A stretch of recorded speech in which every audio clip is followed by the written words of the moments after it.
Magandang araw, magluto naman tayo ngayon ng papaitan. Ang papaitan ay famous sa aming mga Kailocanuhan. Ang kadalasang ginagawang papaitan ay ang mga laman loob ng baka o kaya ng kambing. So tara, magluto tayo. Nagtataka kayo marahil bakit pressure cooker yung ginamit ko sa paggigisa. Kasi po, pagkatapos natin gisahin yan, kailangan pa natin siyang i-pressure cooker dahil makunat ang mga laman loob ng baka o ng kambing. Ayan, inuna na nga natin ilagay ang luya at ang bawang. Nakikita ninyo, ang pagkakahiwa ng luya at bawang ay ordinaryo lang naman pahaba. Yan, nilagay ko na yung sibuyas. I-mekos-mekos lang natin o kiwar-kiwaran o halo-haluin lang po natin para kumatas ng mabuti at mahalo sa sabaw mamaya. At ito nga po yung ating ipapapaitan. Yan po yung mga laman loob ng baka. Meron na dyan yung bituka, meron na dyan yung tuwalya, meron yung atay, yung baga at iba-iba pa. Na pre-boiled ko na yan kasi kailangan kong tanggalin yung unang sabaw ng pinaglagaan. At kung napapansin nyo din ay medyo malalaki yung pagkakahiwa ko. Yan ay kasi para hindi mabitin yung mga kakain.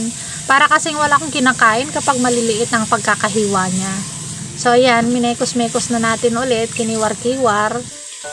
Naglagay nga rin pala ako dito ng isang beef cubes, hindi ko na nga lang naipakita sa video.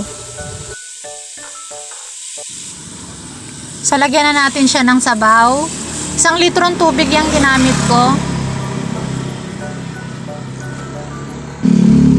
Lagyan na rin natin siya ng 1 kutsaritang asin at kalahating kutsaritang paminta. Durog na paminta po yan. Takpan na natin. Ayan, hintayin lang natin siyang kumulo. 30 minutes nga pala yung ginawa kong pagpapakulo dito. Pero kung gusto po ninyo na mas malambot, pwede na rin naman ninyong dagdagan pa ng oras. Sa pagluluto nga pala ng papaitan, pwede rin namang hindi lagyan ng asim. Pero ako nilagyan ko siya ng asim. Pwede siyang kamyas, pwede siyang sampalok. At ako, ginamit ko ngayon ay lemon. 1 pirasong lemon yung ginamit ko dyan. Pwede rin po kayong gumamit ng kahit na anong mga pang-asim. Pero mas masarap kasi pag natural talaga yung gagamitin mo. Kung hanggang ngayon ay pinapanood nyo pa rin ang aking video, ay pwede nyo pong i-comment kung taga saan kayo upang sa susunod na aking mga video ay may shoutout ko naman po kayo. At palambing na din po, paki-like, share, and subscribe na din po. Maraming salamat po.